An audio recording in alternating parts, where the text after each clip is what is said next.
Finally আনারস গাছগুলোকে reporting করেই দিলাম।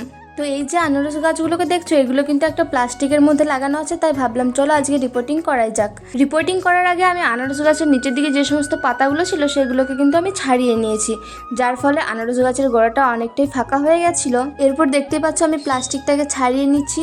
তোমরা দেখো জাস্ট কি পরিমাণে শিকড় হয়েছে। সত্যি কথা বলতে গাছগুলো কিন্তু আমার অনেক দিন আগে রিপোর্ট করা দরকার ছিল, তো চলো কি আর করা যাবে। দেখতেই পাচ্ছ যে আমি প্লাস্টিকগুলোকে ছাড়িয়ে নিয়েছি, আর গাছগুলোকে লাগানোর জন্য আমি একটু বড় জায়গা নিয়েছি। আর এই যে মাটিটা দেখছো, এই মাটিটা আমি আগের দিন বিকেলবেলা রেডি করে রেখেছিলাম। এর মধ্যে রয়েছে 50 ভাগ মাটি, 30 ভাগ গোবর সার এবং 20 ভাগ বালি। ওইটুকু জায়গার মধ্যেও আনারস গাছগুলো কতটা সুন্দর হয়েছে তোমরা নিজেরাই দেখো। তো দেখতে পাচ্ছ আমি কিন্তু এখানে গাছটাকে লাগিয়ে নিচ্ছি। আচ্ছা, আনারস গাছ লাগানোর কতদিনের মধ্যে ফল পাওয়া যায় তোমরা যদি কেউ জেনে থাকো আমাকে কিন্তু অবশ্যই কমেন্ট করে জানিও। আর তোমাদের কার কার বাড়িতে আনারস গাছ আছে সেটাও কিন্তু কমেন্ট করে জানাবে। তো দেখতেই পাচ্ছ আমার গাছগুলো লাগানো কমপ্লিট। এবার টব ভর্তি করে জল দিয়ে দেবো। ভিডিওটি ভালো লাগলে চ্যানেলটি সাবস্ক্রাইব করে পাশে থেকো। দেখা হচ্ছে নেক্সট ভিডিওতে।